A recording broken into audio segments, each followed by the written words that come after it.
الحمدللہ رب العالمین والعاقبۃ للمتقین والصلاۃ والسلام علی رسولہ الکریم اما بعد فاعوذ باللہ من الشیطان الرجیم بسم اللہ الرحمن الرحیم۔ معزز ناظرین اکرام، نبی کریم صلی اللہ علیہ وسلم نے فرمایا کہ سورۃ رحمان قرآن کی دلہن ہے۔ جس طرح دلہن کو سجایا جاتا ہے، اس کا ہار سنگار کیا جاتا ہے، اللہ نے قرآن پاک میں ایک سورہ مبارکہ بھی ایسی رکھی ہے کہ جس میں الفاظ کا چناؤ، ان کی ادائیگی، ان میں ایک عجیب حسن ہے کہ پڑھنے والا اور سننے والا دونوں محصور ہو جاتے ہیں۔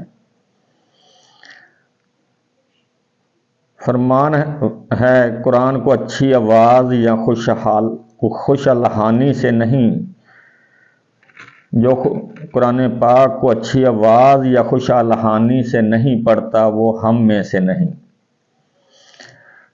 ایک مرتبہ حضور صلی اللہ علیہ وسلم اپنے ساتھیوں کے حالات معلوم کرنے کے لیے گشت پر تھے۔ ایک صحابی کے گھر کے پاس سے گزرے، وہ تہجد پڑھ رہے تھے اور بہت خوش الحانی کے ساتھ تلاوت کر رہے تھے۔ آپ کھڑے سنتے رہے۔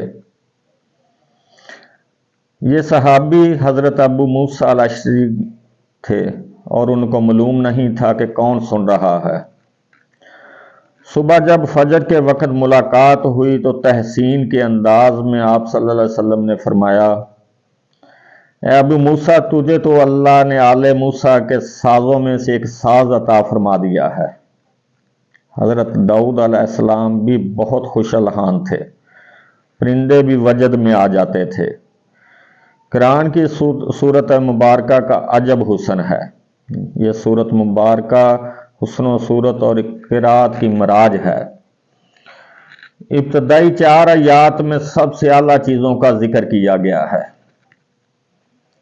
الرحمن ایک آیت ہے، اور اللہ کے ناموں میں سے سب سے پیارا نام اور حسین نام، کیونکہ اس کا مادہ رحمت ہے، اور ہمیں سب سے زیادہ اسی کی ضرورت ہے، کیونکہ نبی صلی اللہ علیہ وسلم کا ارشاد ہے کہ اعمال کی بنا پر کوئی بھی جنت میں داخل نہیں ہو سکے گا جب تک رحمت الہی ساتھ نہ ہوگی۔ ایک صحابی نے جرأت کر کے پوچھ لیا، یا رسول اللہ، آپ بھی؟ تو فرمایا، ہاں میں بھی۔ اس حدیث مبارکہ سے اندازہ کر لیں کہ محمد صلی اللہ علیہ وسلم بھی اگر رحمت خداوندی سے جنت میں جائیں گے تو ہماری کیا اوقات رہ جاتی ہے۔ ہمیں تو سب سے زیادہ رحمت خداوندی کی ضرورت ہے۔ رحمت خداوندی کا ٹھاٹھیں مارتا جوش سمندر تو یہ الرحمن ہے۔ علم القرآن، رحمان نے قرآن سکھایا، اور قرآن کریم دنیا کے علوم کا مجموعہ ہے۔ اس میں اللہ نے معاشرت، سماجی، معاشی، سائنسی، روحانی، سیاسی غرض کے تمام علوم سکھائے ہیں۔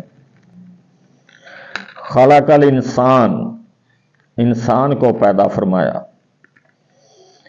حیوانات، جمادات، زمین و آسمان غرض کے تمام مخلوق اللہ نے پیدا کی، مگر ذکر انسان کا وہ اس لیے کہ اسے اشرف المخلوقات، تمام مخلوق سے افضل بنایا۔ مالک کی تخلیق کی معراج، نقطہ عروج انسان ہے۔ یہ سورہ مبارکہ مکی ہے۔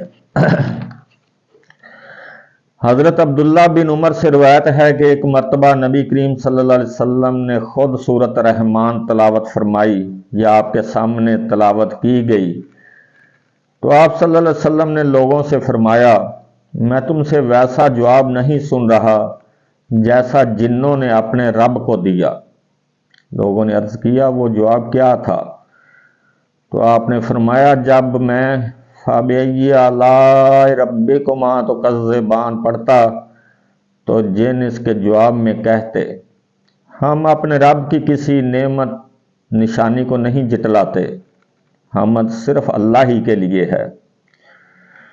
یہ پوری سورہ مبارکہ خطابت کے زبان میں ہے، جس میں اللہ تعالیٰ نے قدرت کے عجوبے، نعمتیں، اس کی سلطانی اور قہر، اس کی سزا اور جزا کی تفصیل بیان کر کے بار بار پوچھا کہ تم اللہ کی کن کن نشانیوں کو جٹلاؤ گے، اور یہی چیز اس سورہ مبارکہ کا حسن ہے۔